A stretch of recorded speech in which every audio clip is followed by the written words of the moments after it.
always just go actually when like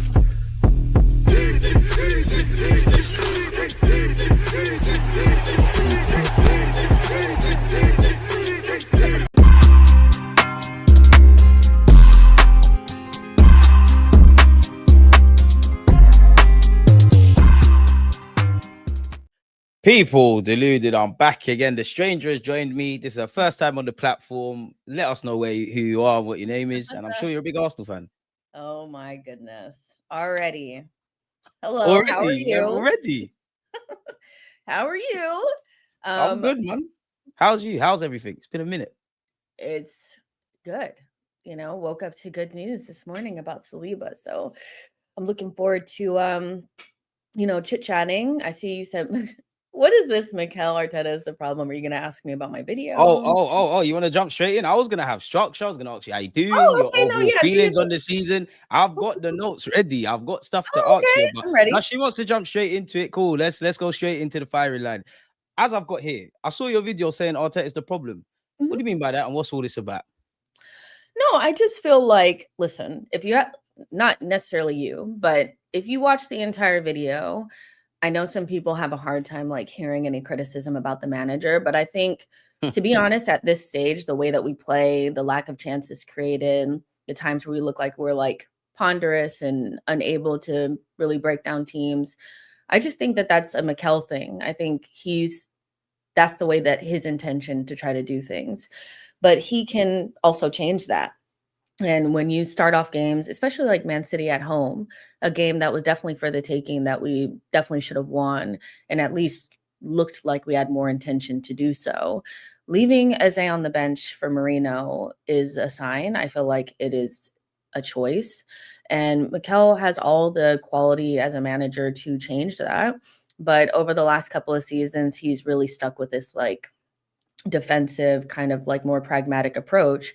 And it works, but when it doesn't, you ask questions. And so for me, I don't think you can blame the fact that he doesn't have a this, he doesn't have a that, he doesn't have enough creativity in his team, injuries, He had a team, left all his creativity on the bench and had a team out there that should have been able to create more than like one chance. I think our first shot came in like the 40th minute or something like that. 30th, and then our second 45th with Noni. Yeah, exactly. And then I feel like it's a growing theme where we don't really come out of the gates like trying to do it feels like we're just trying to maintain and control and stop the other team from hurting us. And I just don't know if like we're trying to get to like that next level, if that's what we should be trying to do, but that's just me. I can take that at Anfield because it's Anfield, you want to not lose. But at home against a City side that literally parked the bus, I do think you have to have a little bit more endeavor about you. That's kind of where I'm at. So that leads me to ask you, is it more of a sense of, I do hear your point and I do agree for what it's worth here, but purely being devil's advocate, is it more of the approach from Mikel Arteta, or is it the fact that, Arsenal fans, quite simply, like you said, with Liverpool, you can be a bit more conservative, but with Liverpool and City, two title contenders like ourselves, is it a case of we're just vexed that we didn't puff out our chest, not necessarily the tactics? Because there's an alternative universe where gun-ho and it goes left. Yeah, I think... I definitely think that there is a part for me personally where I just kind of want to see us play for once, because it's not just about the games against City and Liverpool. I feel like this every week, this tentativeness, like it's creeped into the regular games. It's not like we turn it on against every single team, but we have this pragmatic approach against these two bigger teams. It's creeped into everything where it just takes us too long to score the goal. Even against Port Vale yesterday, we didn't put out a team full of kids. We had some of our starters out there. We scored the goal, and then we really were just passing sideways for the, and I get it. You just need to get out with a win because we're looking forward to Newcastle. But do you actually think that we're going to go to Newcastle SJP and really show ourselves? And I feel at this stage, I just want to... damn well Marino starting at St. James's Park. Yeah, I want to see us actually like have some personality on the ball and like actually attack with confidence and not just try to maintain and control the game.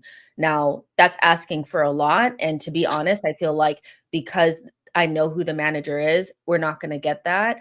But as you do, if you're not winning, this approach is going to start to become more and more of like I can sense that there's a part of the fan base that just wants to at least see good football. We're moving away from, well, if we win this way, it's getting us close to winning trophies, We're moving away from that. And I think that's because it's just tiring to watch us play. I can't lie. I feel like sometimes watching the game and I'm like, we're not even creating a chance, and we have good attackers now. I know a couple of years ago, it didn't feel like we had enough We've attack. got Martinelli coming into form. We have Martinelli reminding certain people who apparently know Arsenal. Listen, have fun. But how's your boy Kivio doing? But go on.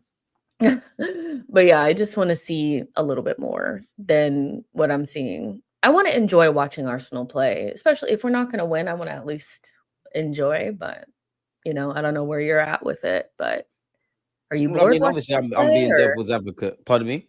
Are you bored watching us play? Do you feel like we're boring to watch? You can never be bored watching the club I love, man. Before I ever knew about anything else, I loved Arsenal. That's the PR answer. Of course, man. Arsenal's not an entertaining side. And I think you touched on it there. It's like, I think fans go too far with this entertaining stuff because we've been an entertaining side and we've not won anything. That being said, if you're going to play this pragmatic football, you need to win, which the question mark's still out. And obviously the last 3 years we failed that. If you're going to play entertaining football, at least fans could say whatever. Personally, where I'm at with Mikel Arteta, it's like you've done everything. Fair enough. The midfield currently, there's some teething issues, but I think you've got solid defense.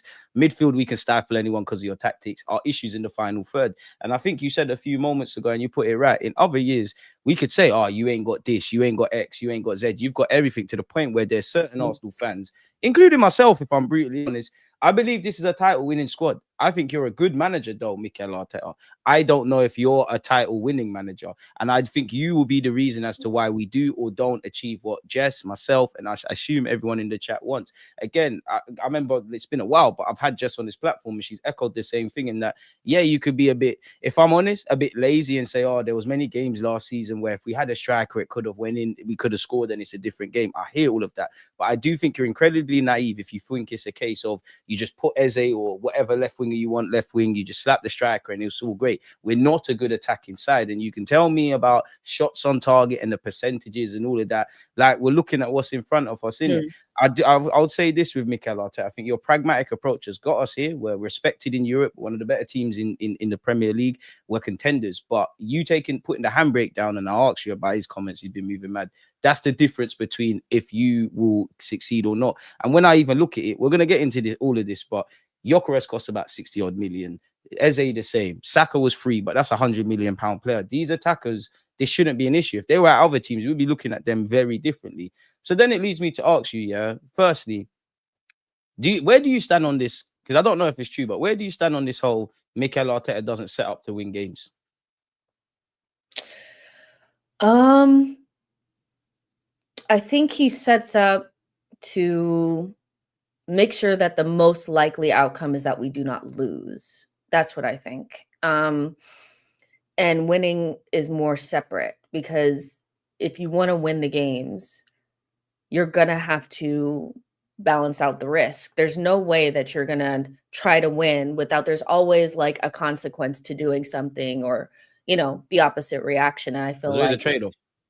Exactly. I think we try to win with the least amount of risk possible, if that makes sense. So we're only going to do so much. And so that's why it feels like we're limited going forward, because the things that would have to happen in order for us to be like a dangerous, aggressive attacking side would mean that there's more risk going the other way. And so I just think he likes to limit the risk. Ain't that risky in itself? Possible. Yeah, it is risky. It's because I don't know what it is about Mikel where he thinks that this way is going to win us trophies, because that's ultimately what we're trying to do. But I don't really know many teams that play this way that actually win stuff, so I'm not quite sure where he's getting like this idea that it's going to work out for us or whatever. But you know, in the end of the day, I do think that this team has a good enough defense to maybe have a little bit more endeavor in the attacking third. And I'm just talking about the difference between starting Marino and Eze or Marino and Ethan. I'm not talking about We'll just get into that. like throwing it all away. You know, that's not what I'm saying. But as an Arsenal fan, I think it's really difficult to justify watching Eze sit on the bench against Manchester City for Marino. Because in my mind, Eze is better than Marino. Eze is more likely to help us score against City.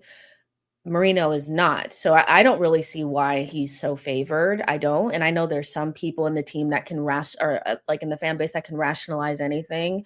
But I'm kind of like, no, you guys, this is not Fabio Vieira anymore.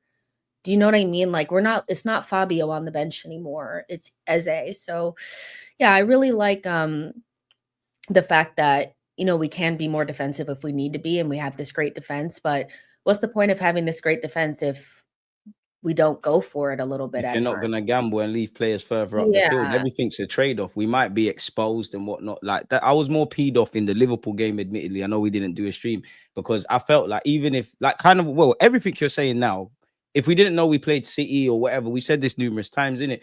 If it went left against Liverpool, because there is a reality, I don't think any Arsenal fan is asking Arteta to deviate too much away from what he's doing. It's just a slight trade-off. If he took a more risky approach, or like say in the City Liverpool game, being a bit more proactive, I would have still obviously asked questions, but I would have said, you know what, it didn't work at Anfield. There'll be other times in the season where that same scenario or situation might happen. And obviously, simply put, we could bust case and it might work. I think that's the issue with Mikel Arteta. I think he looks at it too analytically. And, you know, there's a reason you love football. I love football. Everybody in the chat loves football. We're all here to talk about tactics and formations and all that crap. But football's about magical moments, like what you saw with Szoboszlai's free kick, or, you know, with Real Madrid be the best example where we had a structure and whatnot. Rice got a feel for it. He went for the goal. I think Arteta needs to kind of remind himself of that, which is why I said, for me, I think if you win, it's on you. If you lose, it's on you. You've got all the tools, you know. Berta's, as you said, alluded to, you know, he's given Saliba a new deal. He's committed people's futures. We brought in 8 players. Cronkies have continued to spend money. It's all on you. You've got the players. We've seen different people be in these roles. At some point, the domino has to stop with Mikel Arteta. Like, as I said, I think you're a good coach. I don't necessarily think you're a winning coach because you haven't necessarily shown that. You touched on Marino, though, yeah, and I don't understand, but I understand the fixation with him in the 11. I don't think Arteta deviates away from the script. Everybody knows Marino is not Odegaard, but we know with Odegaard's role, there's certain positions you got to take up and pressing and all that jazz. I think he thinks Marino's the best for that job. Bit like Madueke coming in for Saka. I just think he'll find the next best thing. He won't say, okay, I want to play like this, but these are my players that are available. I'm going to do that. And I think we are a bit predictable. I think the double-edged sword of everything we've done has got us to this point. But teams know it. Like, I remember looking at Slot, the changes Slot's made at halftime, not even necessarily the subs, and it made a brain thought went off in my head, just, and it made me think, raw, like, how much confidence does Slot have making those changes, knowing that Arteta is not going to deviate away from the script? I think that is the only time Arsenal fans have been pissed off and will be pissed off that Max Dowman came on the pitch, not because of Max, but we know Arteta 80th minute he's kind of given up. So then it leads me to ask you, yeah.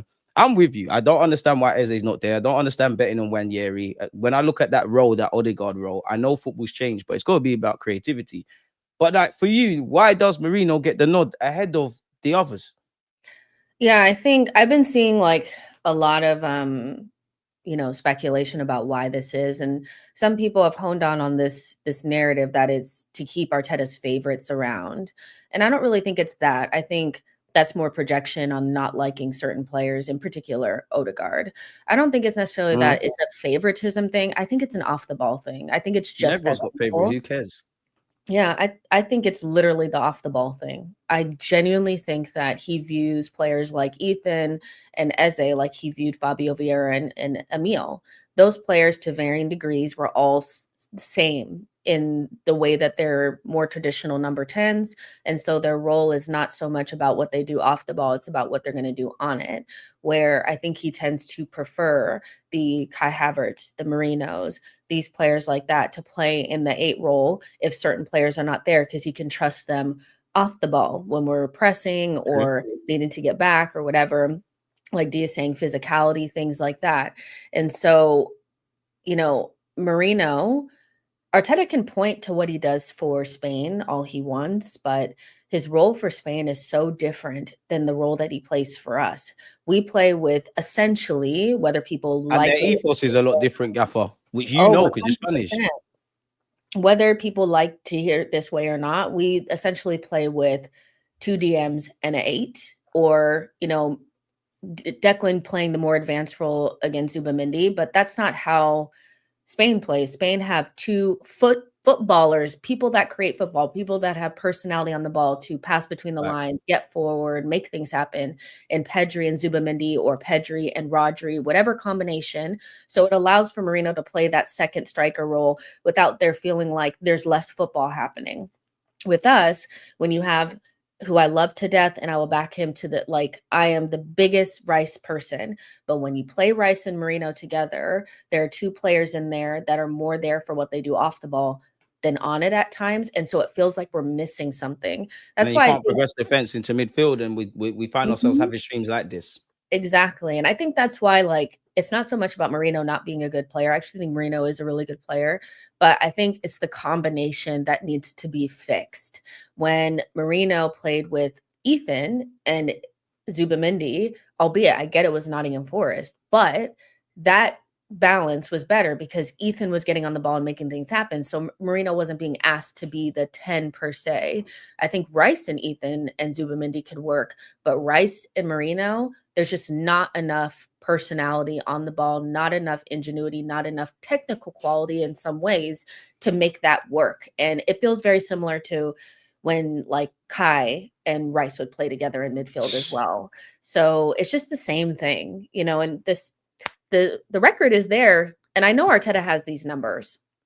And Arteta probably is the even more better numbers as well. Yeah, he knows. He knows that when these 2 play together, it's more likely that we're not going to win than win. You know, and look at the team that we beat when they played together. It was Ipswich, one of the worst teams that we played last season. So, from my vantage point, it's all about finding a balance in midfield with the group. We have a really good group of midfielders, by the way. Like, it's not to say that one player is just like Do we so. really? I do think so. I think if you add Eze into it and you have Odegaard, Ethan, All right, let's Eze, focus on the pure Rice, centre mids first. the pure center mids, Like, so the Rices, the Marinos, the Norgards, the Zubimendis, people that are likely to partner in that pivot. well, to not so I kind of get what you're saying. I still think that like I'm thinking about the bigger group, but yeah, maybe it's not as good as like, you know, maybe some of the other teams, but it's definitely not as bad as it looks now. I think it could be better. I think you could add maybe 1 or 2, but I don't know. I feel like you just have to find the right combination. And we have other combinations that we can use, but he doesn't use them. Like Zubimendi plus 2 10s, or Rice plus 2 10s, or Odegaard plus Eze, or you know, Wanyeris, something the like that. Ezes, the guys, Yeah. the guys you were talking about. That's why I said like Yeah. let's section them. Yeah. Add those together and see if we can get a different result, especially against more like some of the worst teams. We could do that more and be a little bit more adventurous, because I think it's tough to watch us play Like against. we did against Port Vale, really. Like, Yeah, well, against Port Vale, it just felt like, I don't know, it's just weird. I don't know. But yeah, we're really good defensively. I get that, but there's just, I feel like if you gave this team to another manager, you would see different combinations, different players playing in different positions, because there are choices, but Arteta's choices are definitely more focused on the result being better defensively, not losing, keeping the game tight, and maybe nicking it rather than dominance. And I think his version of dominance is possession and territory rather what are than you gonna do with it? shots on target, you know, creating chaos in the oppositions, because he thinks we're dominating because we have all the territory, we have all the possession, but is it really dominating if you're not actually scoring goals? I And guess. better than that, like you just said there, if you like, you could dominate as much as you want. I've seen this Yeah. under Arsene Wenger, but are you winning games? Because there is an element of we're a decent team now. It's about results. That's my frustration, like, because we keep talking about the same things. I'm sure if me and you went and look all the streams we've done on my platform and your platform, I guarantee you we've been saying this same thing week in, week out. And it's one thing, cool. I'm not expecting it to change during preseason, but I've seen it in the last 2 years. Apart from the Bilbao game, I didn't see anything that I want to see. Obviously, during the season, I can make some excuses, but like you're making your own problems, bro. Like Oh, yeah. even I think fans are at that stage, even if it goes left, we just want to see you try something different. As you said there, or as someone commented, you could play Rice as the single pivot or in midfield by himself like an anchor man. You could have the Ezes, the Wanyeris, the Odegaards, whatever have you. You need to find other solutions because teams have kind of sussed this out. They know if they're quote unquote decent defensively, that's our kryptonite. It's as simple as that. And I do think, and you the same. We can understand football's changed. You know, Raya's a good goalie, but you have to be good with your feet. Striker's got to press. Odegaard's role. But I think we're in dangerous territory when we're talking about left wing. Or Eze. It's what you do going backwards. Odegaard the same. The striker the same. I believe in the squad. I don't necessarily believe fully in Mikel Arteta. I believe in your ability to get us competitive, to not get embarrassed in Europe, but getting over the line, which we need to do. And I guess like I know I feel like Arteta's trying to recreate the wheel a little bit because we've already done that. Yeah, the top teams, like the teams that we're looking at, is like these are the best teams, you know, in the world. I think people would consider that like PSG, Barcelona, Liverpool. None of them, and I don't say we have to be carbon copies, but you don't really see them going into big games or games against bigger teams and changing their whole ethos or being more defensive. Cut Barca away, or just how PSG have played full stop. Or even like not choosing your best 11 to start off with. Because I'm sorry, but your best 11, your best, most talented players, whatever you want to call it, it probably includes Eze. It probably does not include Marino. So I just feel like you're trying to recreate the wheel and you're trying to win in a way that I think historically is not the way. I feel like the teams that actually are the best attacking sides that can also defend well are the teams that win. Right now, we're a team that's ultra defensive, that on occasion attack well, but for the most part are missing something. And I just don't feel like that's right now. We haven't lost the league or anything like that. Like, you know, numbers wise, it's a long way to go. But there's probably only one team that truly looks like a title winning team right now. And that's not Arsenal. And you have to ask questions why that is. And I think it's because there's still questions around the attack post buying Madueke, Gyökeres, and Eze. And there shouldn't be questions now. So that's kind of where we're at right now. I wish I knew why he was so reluctant. I'm sure he's got his reasons, but at the end of the day, Arteta, it's my job. Exactly, it's my job to just watch Arsenal. I don't know how you fix this attack, but I know that there's issues there. Like I knew that a striker signing for our club wasn't change anything like that. But before I get into Eze and Gyökeres and whatnot, what have you made of Zubimendi in particular? Because it's been a bit mixed. I back him all the way. I still would double down on my comments. I think you're better than Partey. I think people need to calm down on 5 games, but. Yeah, what have you made of him? And then also, what have you made of him? But what have you made of his partnership with Rice so far? I think I agree. I think it's been mixed. Like, I wouldn't sit here and say that because I back the player that he's been infallible. I think that there's been some really bright moments and some not so bright moments. I think there's been some games where, you know, you could see that the speed and physicality of the Premier League was something that he needed to get used to. But like Raya and Kai Havertz in particular played in this league and took like 6 months to really get their feet underneath them. So I kind of looked at Zubimendi. Who? I said true. Yeah. So like somebody that's coming from outside the league, I'm just thinking I would probably give them more time to get used to things. But I also want to see that he's not unusable, which he isn't. He's still a good player, whatever. And I think it's just going to take time for anybody coming from a different league, playing with new people, whatever, to really get used to like what we're trying to do. And most importantly, the league. But all in all, Zubimendi, you know, I think he's not somebody that I'm particularly worried about. You know, I'm like, he's going to be fine. He's going to be good. You know, he's shown really good moments, but he's going to need time to adapt. But it's not so bad that we feel like, oh my gosh, we need to bring somebody else in. You know, it's not like that.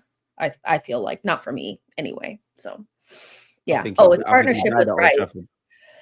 Huh? Pardon? What did you say? His partnership with Rice, I think, you know, probably needs some more time. I think the only time I felt like that partnership really worked was against Bilbao in preseason. That was what I'm saying. That it looked good. The other times and I don't even know if I feel like it's so much Zubimendi. I feel like Rice has been let's just say he hasn't been at his best. It always takes half a year to turn up. But that's Yeah. my thing, Jess. What? Zubimendi costs 50 odd. Rice costs Mhm. 105. And this isn't something new necessarily with Rice, but that's 150 plus million on 2 players. You throw in Odegaard, fair enough, is 30 million, but he's a good player. Whether he's on form or not, that's another 30. Eze, if he starts, that's another 50, 60. Gyökeres the same. You know, whatever Saka's worth. There's talented players, some that have been bought. If I'm saying this about the midfield and yourself, if we're saying this about the midfield and the final third, it can't just be on the players, surely. Like, oh, there's something. In the same way, we're waffling about how good the defense is, and Mascara's done very well. What's going on, Arteta, man?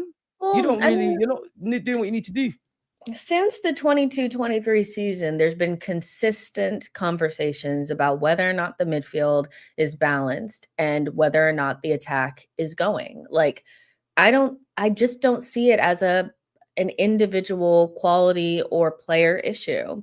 I don't, because outside of the back end of 23-24, there's always been an element of Arsenal don't create enough chances. The midfield doesn't, individuals are great, but do they work well together? What's the right group?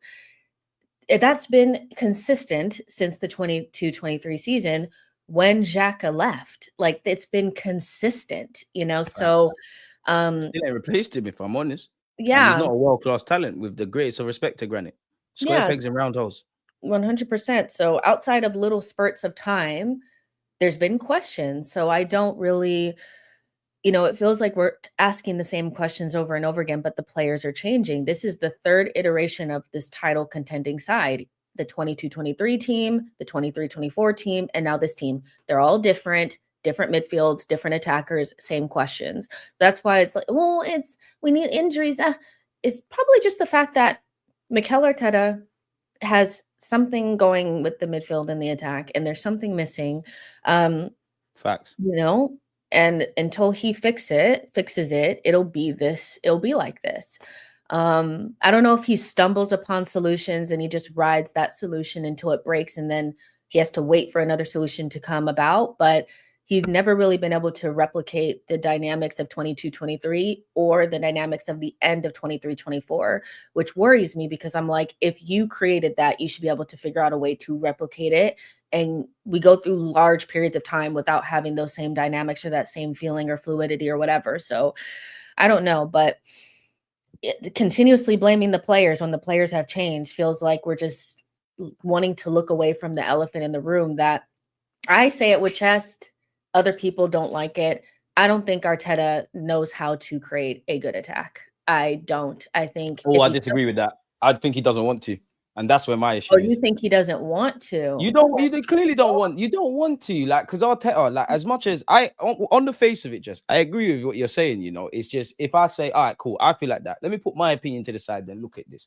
All right, there was that season where Odegaard was doing madness, Saka, all these guys, and we was good on the transition. Now you might be scarred from that season. There's changing dynamics, all of that kind of stuff.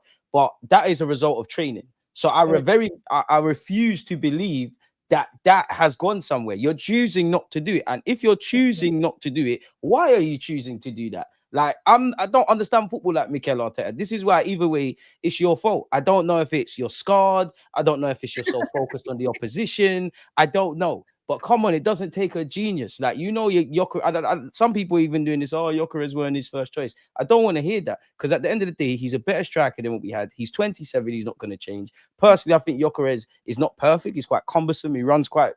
We need to talk about the Gyokeres. We need to have a longer... Let's go. Let's go. Let's go. Let's just do it. We have to, because I'm just like... I don't like doing... Like, I feel like this is why I almost... When I said I wanted Sesko, it was for this exact reason. Not because I didn't think that Gyökeres was a better option in terms of, like, he's already ready to go, but I just knew he wasn't going to fit Arteta's, like, system, and we weren't going to create enough chances for him. Arteta likes a false nine. He loves a false nine. That is what he's always wanted. When Aubameyang was here, he shunted Aubameyang out to the wing and played Lacazette in the 9. Then he turned around and he brought in Jesus. Then he turned around and started using Kai Havertz. I'm not saying that he doesn't. I feel like people get way too black and white about things. I don't think he did not want Gyökeres. I just don't think Gyökeres was his first choice.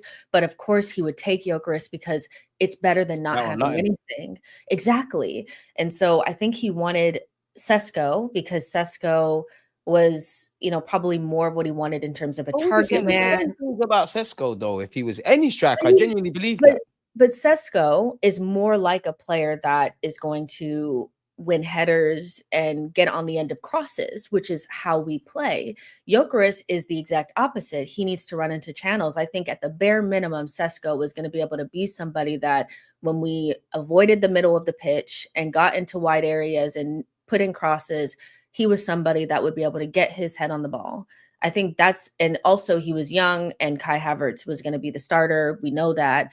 And I mean, think about the travesty that would be in right now had Kai Havertz had gotten injured and we'd be using Sesko, because Sesko, he's not ready. You weren't He's ready for that move, man. The environment at United is horrible, man. 100%. So Arteta would be doing all type of madness right now. But Gyokeres, I think the conversation is just never nuanced. And I liked the way that you put it. Like, we're obviously not playing to his strengths, but there are parts of his game that if they don't improve in terms of like being able to make a decision quicker or move his body quick enough to get his shots off and stuff, he's not going to reach the heights that we want to. I think that's one thing that stands out to me about Gyökeres, is that it takes him too long to get the shot off or to get moving. He's, like you said, he's cumbersome.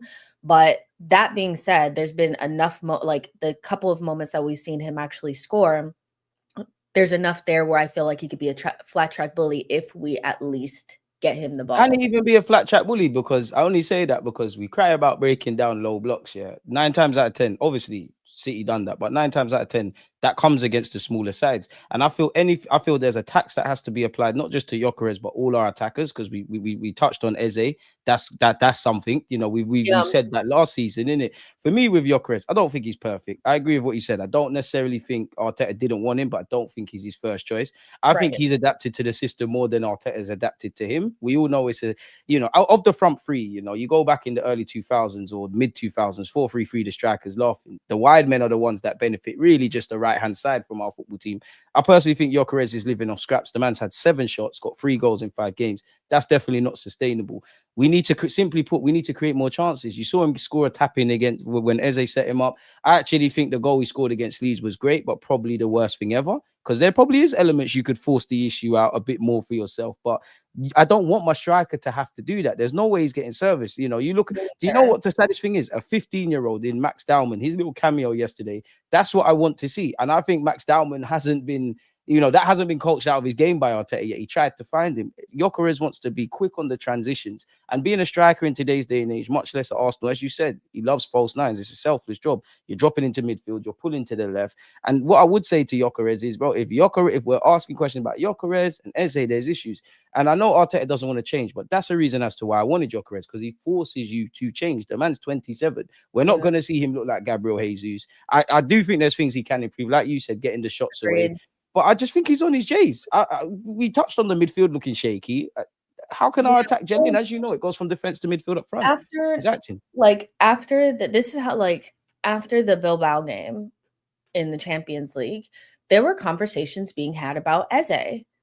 And I'm like, every time a player doesn't have a great game, we don't really take into consideration how they're being utilized. And I think not even just from Gyökeres, not even just from Eze, there's a historical pattern of certain types of players not being played to their strengths. Arteta likes certain types of players. That's why he continues to buy them. That's why he keeps getting second strikers, false nines, players like that, because that's what he likes. So, and they have to adapt to him. Gyökeres is doing a lot of holding the ball up and link up plays and stuff like that. But if you go and look at that, there was a chart going around about who takes the most shots in our team. Would it be surprising to you guys if it was the Declan Rices, the Zubimendis, the Calafioris? Timber's created our most chances. Calafiori's been in the box the most times. Our attackers, sorry, this is woke bullshit. Our attackers facilitate for suboptimal options in goal scoring situations, because in no way, shape, or form is Timber or Calafiori or Rice or Zubimendi better options in attacking positions than Eze, Ethan, Saka. But that's how our system has been built. There were times last season where we saw attackers creating chances for Declan Rice and Yuri and Timber. This is not new. So for me, until I see Gyökeres getting into these positions often and fluffing his lines or not putting the ball in the back of the net, missing chances, doing up Giroud, then for me, it's systematic until otherwise. But there still are parts of his games that are imperfect, and those things need to be highlighted as well.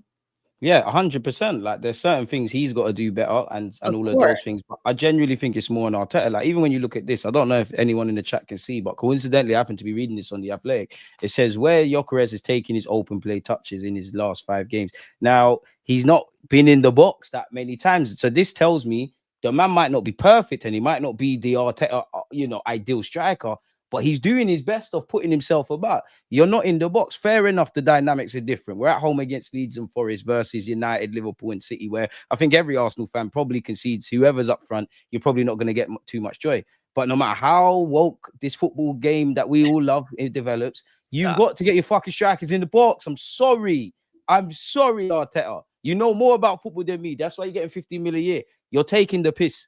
The man's 27. You're taking the piss. I believe in Berta, I trust. I believe in Berta a lot more than the gaffer. Come on, man. Because if you slap Berta, if you slap Gyökeres and some other teams, he's looking great. It's a dickhead thing.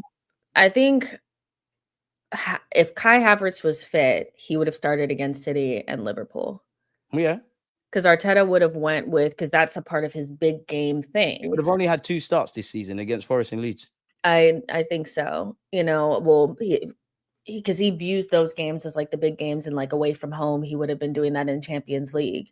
With Gyökeres, I just think that if I'm being brutally honest, I feel like what's going to happen to him is the frustration is going to continue. Havertz is going to get fit. Havertz will start playing, and it'll just, Gyökeres type of player if he did go somewhere else, he would instantly start scoring because he just is not being fit.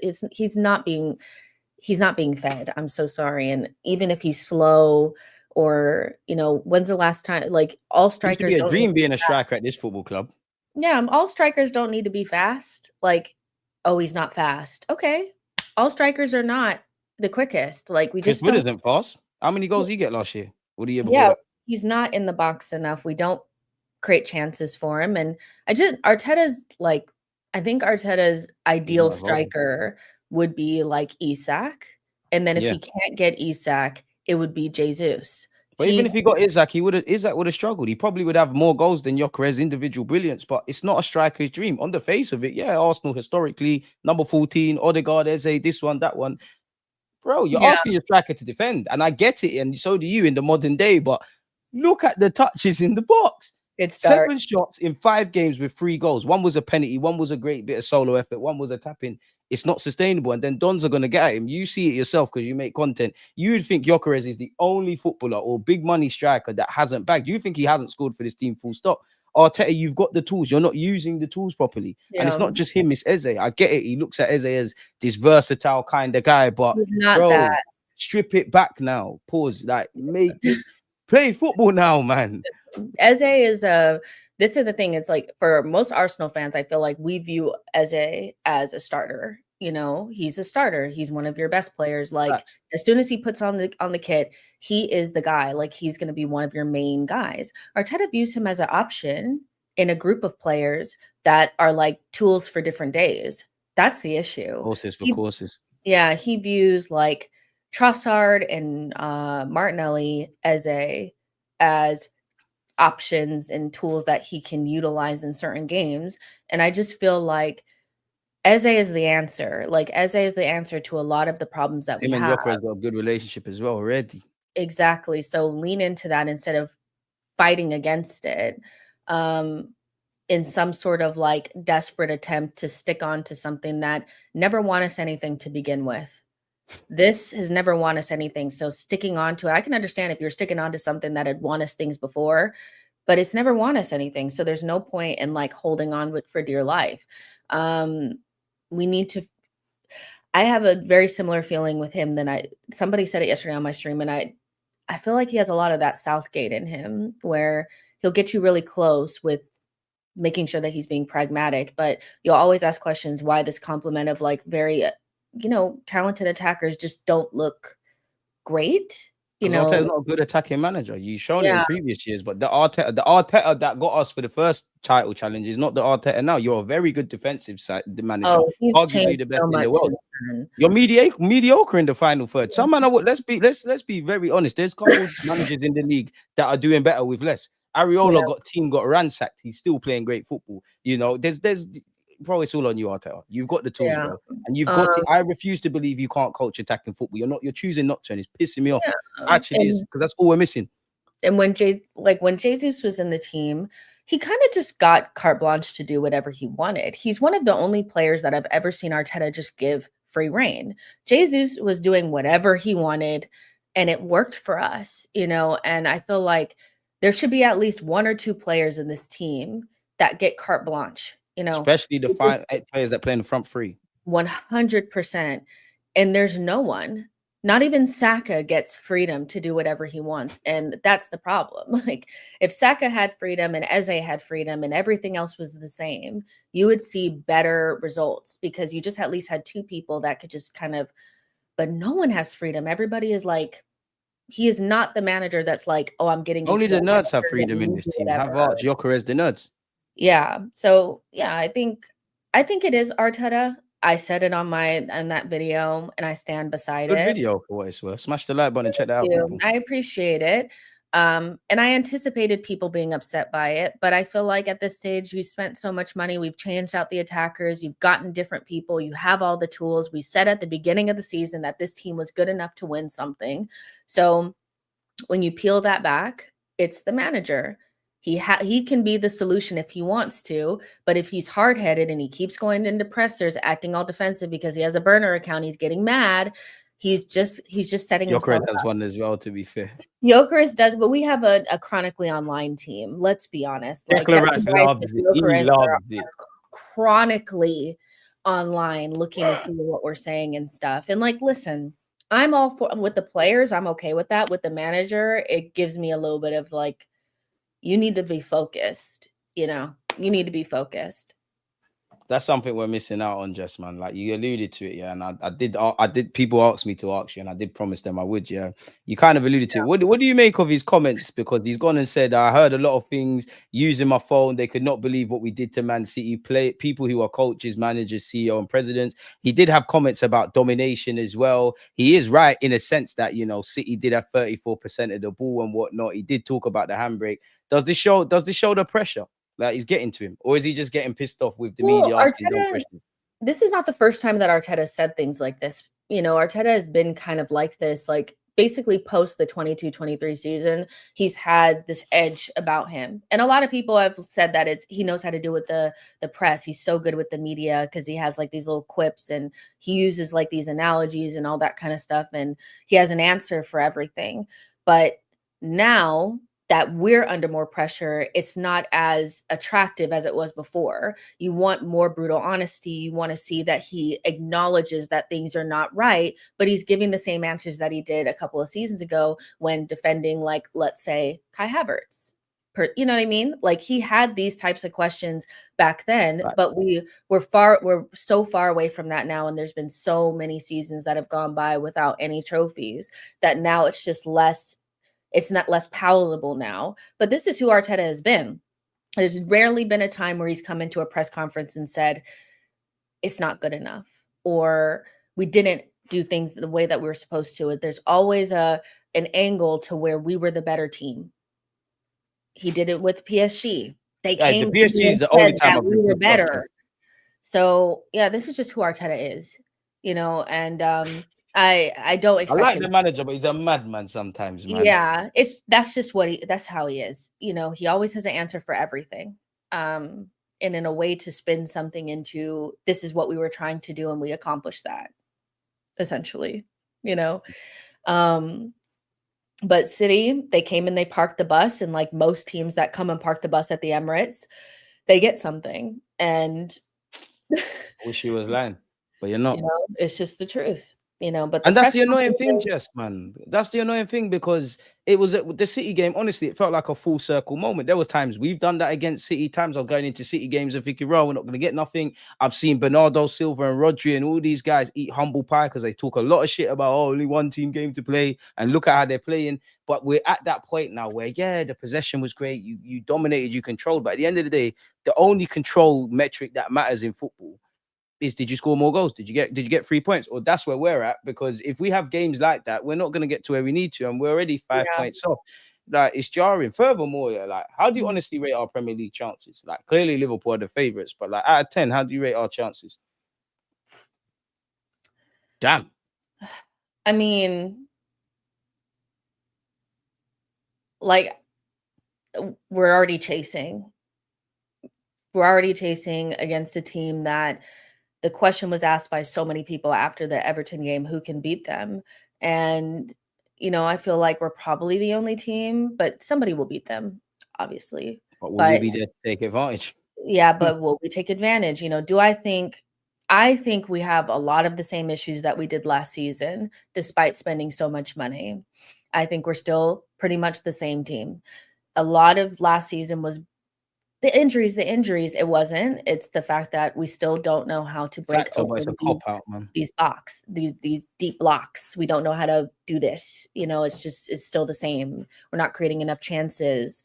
There's too many games that go by where we don't look like we're going to score, you know, things like that. So, you know, with us looking pretty much the same, to me, to be honest, different players, but same issues, I don't think we have that great of a chance of beating Liverpool to the title if they maintain this, because I'm not sure that we'll be able to take advantage. But things can change. You know, we've seen in one season in particular that everything changed after, you know, January or whatever. But I was really hoping that we looked different this season and we answered some of the questions. So I'm probably the worst person to ask this question, because I don't think our chances are that great. But I still think that this team is more than good enough to win something this season. So my remit for the season remains the same.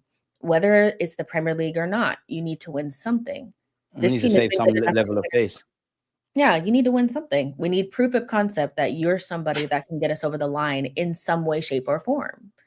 You know? And I just want to throw it out there, the ladies' side, which you're more educated on than me, they sacked their manager and won the champs. I'm not saying anything, but it shows that you might not necessarily have the answer, but you might at some point. We have to try something different. Well, everything has changed but the manager. That's kind of where I'm at with it. It's like, you know, and we have players that are completely bought in to being at Arsenal. I know some people are like, but that's because of Mikel. We don't know for sure. I think a lot of them feel differently about Mikel than maybe some of the fans do. I think they love him. Saliba committed his future as well. Yeah, but allegedly, at a certain point, you have to realize that it's probably going to be difficult for you to build another side this good, you know? So you have to strike now. I think we've wasted a lot of present. We haven't done that. Yeah, we're literally in the era that they were waiting on. All the people that were saying that we were waiting on the era where City were not dominant anymore. We're there now. We're there now. We're there. This is it. It's happening right now in front of I wish you was lying, but you're not. Yeah, and we're not sure we're gonna win. You know, I think that's really disappointing. I think we'll win a trophy, but the ones I want, like yourself, the Prems and the champs, boy. I think we'll shoot it. I think we've shown the ability to shoot ourselves in the foot in the Prem. Champions League, it's just, I think it just comes down to quality. I think the quality is there. I back Arteta to get us to the quarter semis, but I can't predict that one. If you're not winning the Prem or the champs, I'm with you in that you need to win something to save some level of face. People are going to do, all that money is just the FA Cup, just the League Cup. Trophyless, unacceptable. P45. You've shown me, and I don't even mean this. I'm not like some man, Arteta's mad. I'm not here to say Arteta's mad. Shit, he's this, that, and the other. You've got us here. You just might be the man before the man. Thank you. Try something else. Everything has to be on the table until he does what he needs to do. Yeah, exactly. And it's just not some people are way too bought into the idea that it has to be this manager, and they need to get real about that. Like they want to suck him off. They love him. It's really more about him, and it has to be him. But I don't care who it is. I don't care who it is. We just need to get this particular team over the line, because you don't get Arsenal are not the type of side that are going to be able to regenerate this team again after players want to leave because we're not winning. We're so, I don't want to say we're lucky, but we're getting Saliba's prime years. We can't waste that, so if Mikel's not the guy, he's not the guy. But I'm not really into the sacking conversations in September, because I feel like if you're sacking doing conversations too in much. September, Questions. it's dark. But when people are asking me literally if the Newcastle game is do or die, and if we don't win it, then blah, blah, blah, I'm like, if you're in a conversation in September where a game like Newcastle away is like a do or die situation, it's bones already for me. We should not be in do or die conversations in September. We shouldn't, but it feels like that because the manager is not getting it over the line. So the pressured balloon, it will pop once one of two things happens. He leaves or we win a trophy, whichever happens first. Hopefully we win a trophy, because I want everyone to 100%. be here, but it is what it is. And I don't want to subscribe to the whole must win and all of this. Neither am I them fans that do the, oh, it's only 5 games, dude, relax. I think both can be true. I think it starts to look very, as you said, dark and ugly if you don't win at St. James's Park. I think it looks, forget Liverpool and Premier League and what Gary Neville will say. I think it looks dark for me because we're not passing the test. I know not every game's like guaranteed to win, but I thought we could have puffed out more chests against Liverpool. Fair enough, he didn't win. Bygones be bygones. I think we could have puffed out more chests against City. If we won both them games, I'm very bullish. You need to win at St. James's Park for me. I know you're going to go with Mourinho on a conservative approach, and that's not necessarily wrong. But for me, maybe I'm too emotional. I want to see us attack, go gun-ho, because Newcastle, yeah, they got great midfield. We know what St. James's Park is about. Their form's actually on the floor. Put the ballers on the pitch. Put Eze, put Gyökeres, go with Saka. If you want to close out the game with Marino up front or in midfield, Bob's your uncle. But I think for us, we need to win, because 5 points isn't the biggest. But then 5 can turn into 8. 8 turns into 12. And then it starts to look a bit fugazi for us. Well, I must admit, go on. I would say a lot of people were looking at the game that Newcastle played at SJP against Barcelona and looking at that as the template to how to beat them there. Do you think that that's how we should approach it? Like, go with a more technical team? Because we definitely try to go, shin kick for shin kick against them, and they're the masters of it. They're better than us at that style. That is their style. That's how they do it. We're not as good. So, like, what would you go with? Like, what would you do? Because are we talking about go technical enough to drop Declan? Like, how technical are we going here? No, I think, what, Declan has to be there.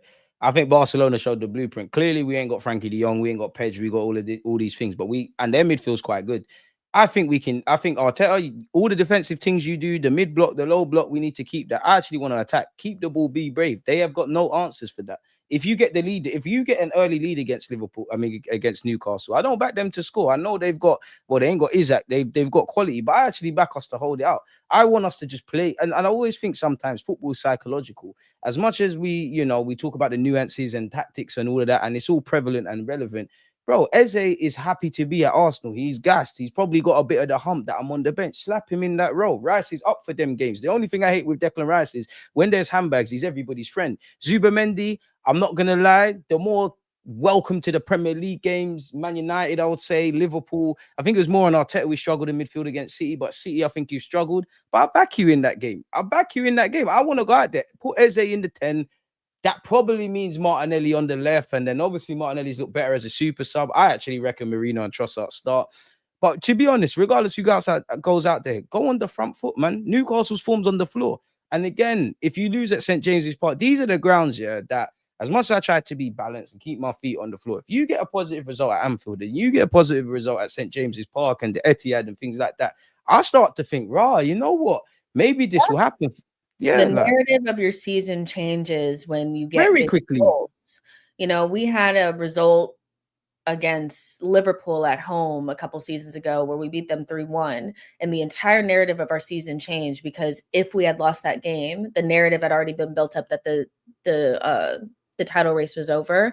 We won that game and went on like a 14, we won so many games. Of course we fell short, but it changed the narrative. And I feel like we always miss out on those opportunities because we play so scared at these big grounds. Sometimes you need to risk it, you know, for a biscuit sometimes to get that big result. I do think we need a big result somewhere. Well, Pep, Slot, and these man, they know how we're playing. So just throw a spanner in the works, we need man. it. We need it badly, especially because if you want to keep Liverpool honest, if they keep seeing us drop points, no matter to who it is, they're not going to rationalize and say, yeah, but it's City and City is good. They're going to say, damn, they're dropping points. We're good. We'll just keep going. They're not going to care. You know, they're not going to look at the context around it. They're not going to say, oh, but Arsenal had so much possession. They don't care. All they thought was, yeah, they drop points, so they're rattled and we're not. So if we keep winning, or we win at big grounds and we start winning and, you know, we look good, they will start to have to look in their rearview mirror. But right now, if I was Slot and I was Liverpool, I'd be like, we're pretty comfortable because Arsenal are Let's already just focus on ourselves. Yeah, we're cool, but they don't have to check. So go to St. James's Park and do something that they did. They went backs against the wall over there and had to win at the very end. They did a fucking stuff up champions. It's so annoying. But why can't we? You know, Liverpool. I wish I had the answers, man. You do as well. But the only man that can answer this is Mikel Arteta. Before I get into a couple of questions to end this year, I need to talk about two things. The first thing, yeah, I will say, because somebody said it kind of in the chat. When we look at it, just results, we've only got 1 L in the Premier League this season or in all comps. Are we exaggerating, Jess? Or is it a thing of, regardless, we're seeing pattern recognition? Yeah, for me, it's not so much about the results. It's about the performances and the same question being answered.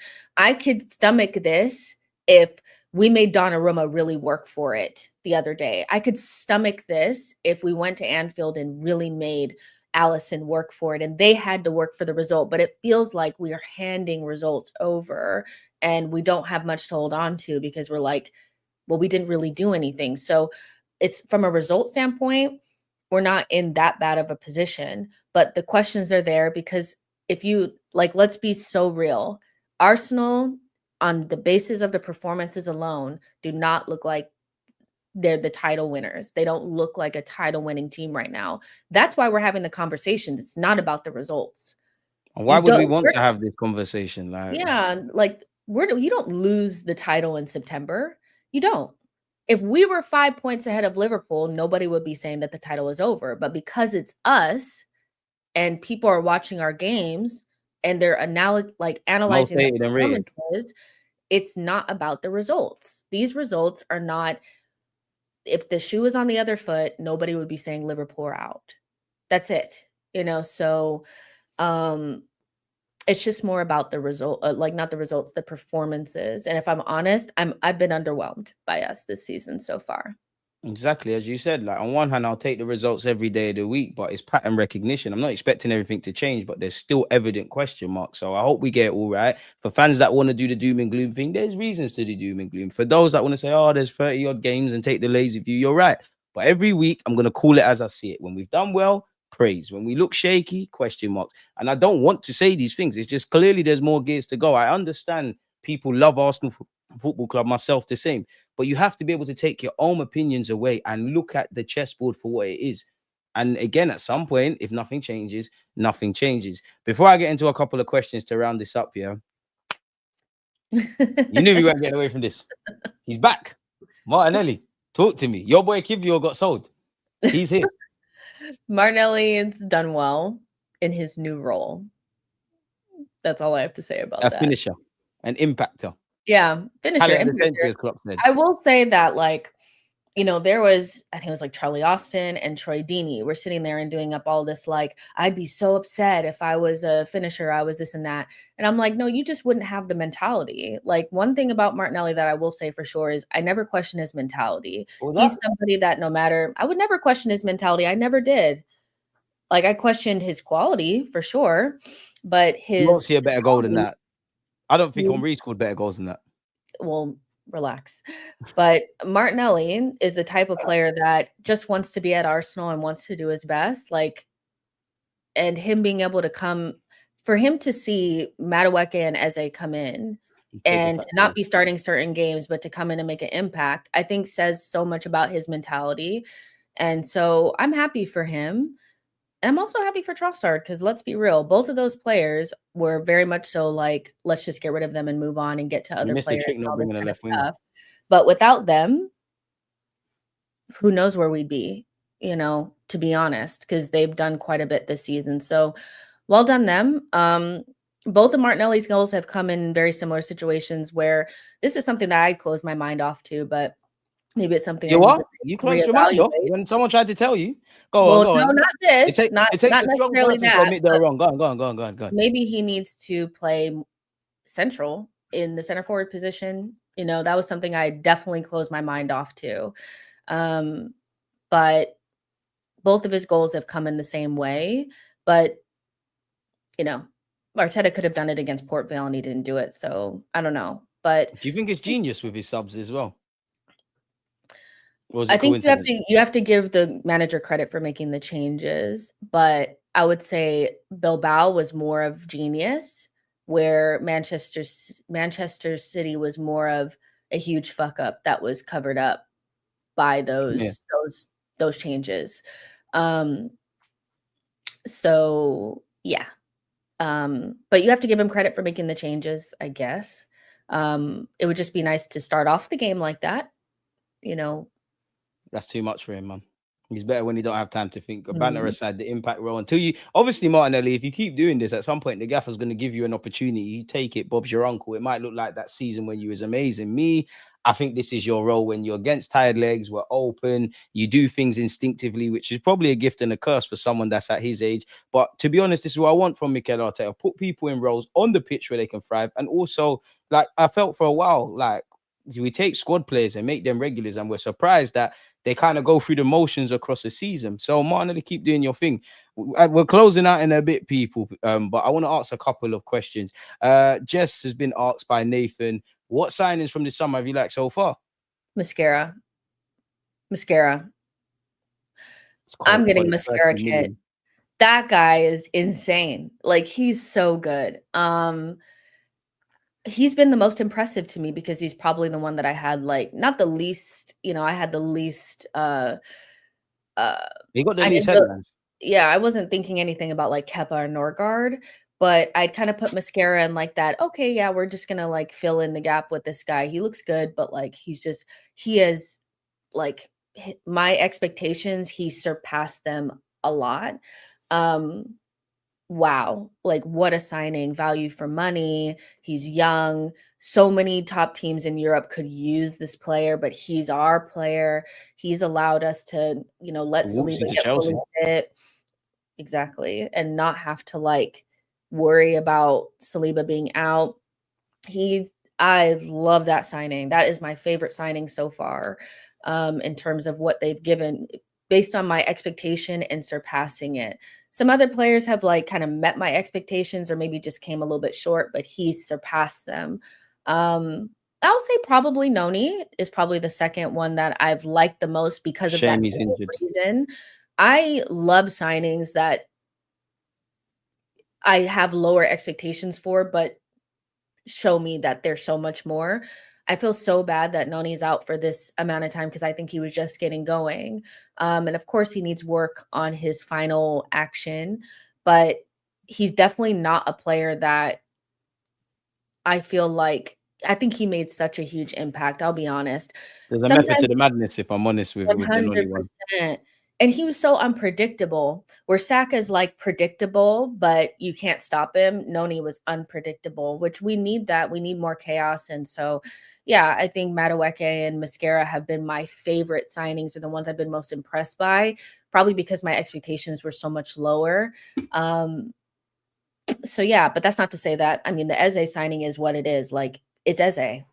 Like, I'm gassed about that, but he's pretty much met my expectations. But the other two surpassed them. Like, I did not think that that's what we were getting. So I second that. I can't disagree with that, really. You know, Mascara didn't expect him to play too much football, but he's not put a foot wrong. He looks like he's always been there, and he looks comfortable, really. And there was a day and age where, in an Emirates era, where we would have just loved one of Saliba, Gabriel Magalhaes, Timber, Mascara, Miles Lewis, Skelly, Calafiori. The list goes on and on and on and on in it. But they're just part of a collective bunch and they're all of the right age. Obviously, Gabriel and Saliba have committed their futures. Mosquera's going to be here for a while, can deputize that right back. You throw Ben White into the mix.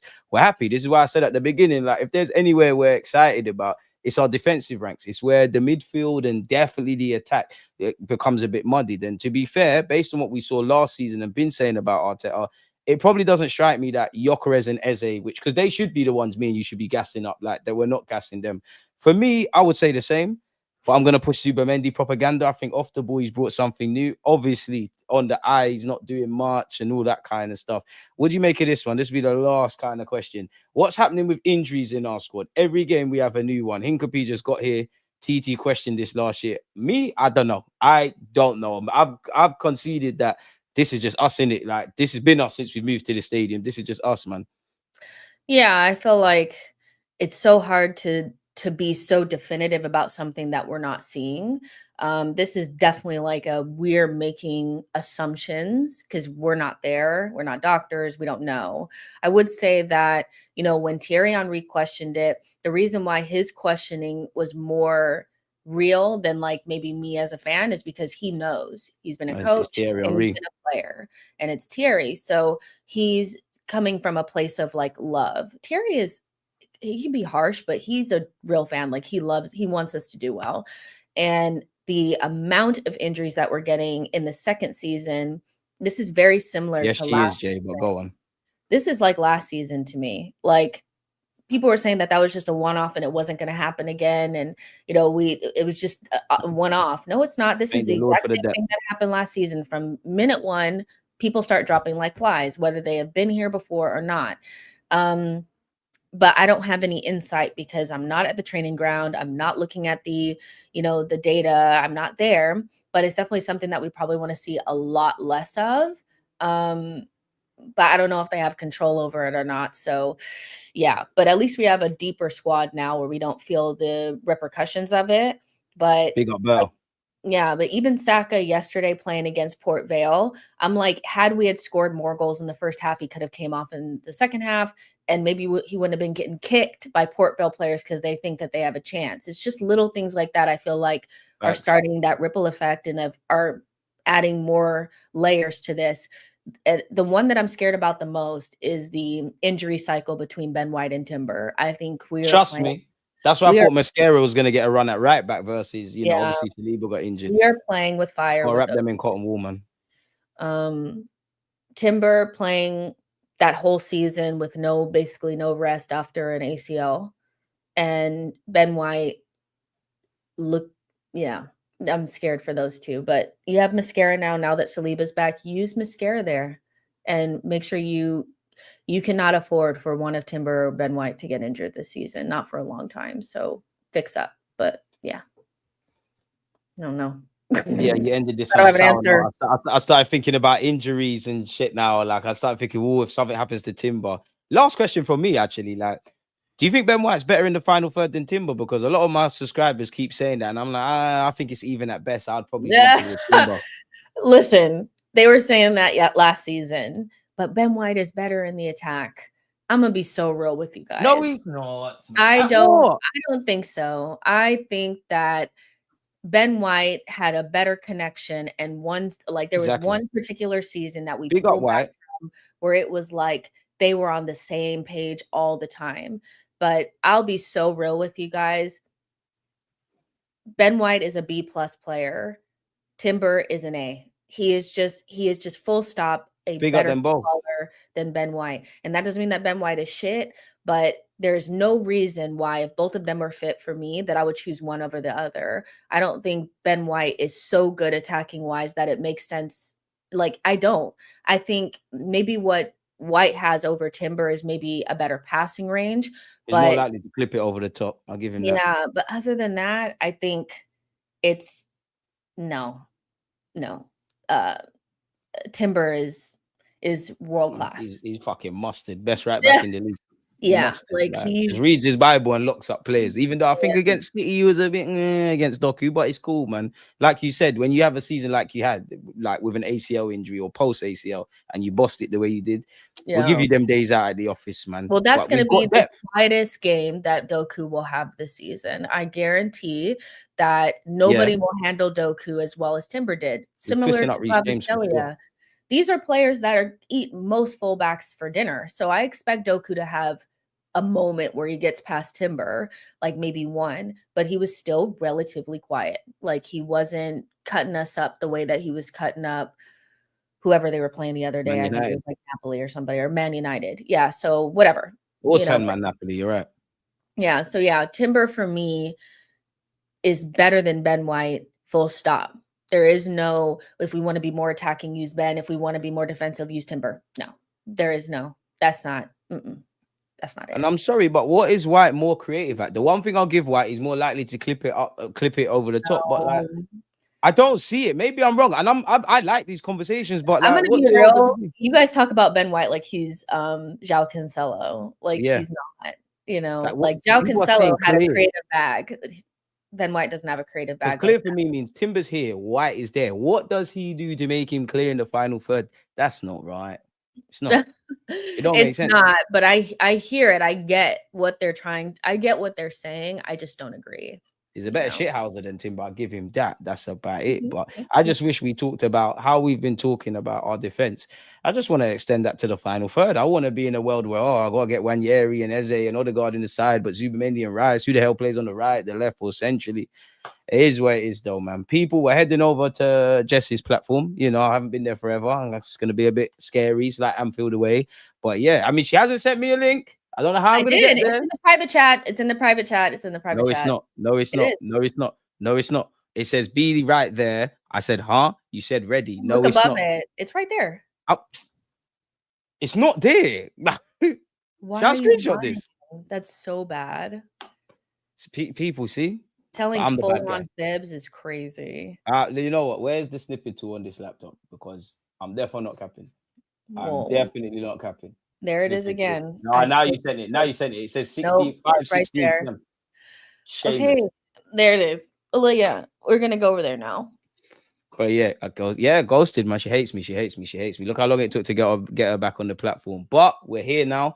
The bad news is this stream's done. The great news is that we're going over to Jess's stream. I'm sure we'll go over the same talking points and she'll bring her own flavor. Come on, man. Let's go over there, people. But on that note, quick turnaround. Go and subscribe to Jess. As you said, it's proper football talk and it's not going to stop.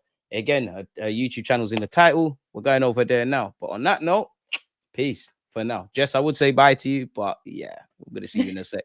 So yeah, all the talk about fullback though. I just want to remind people. Against this right back, Charlie, definitely. Still in the court.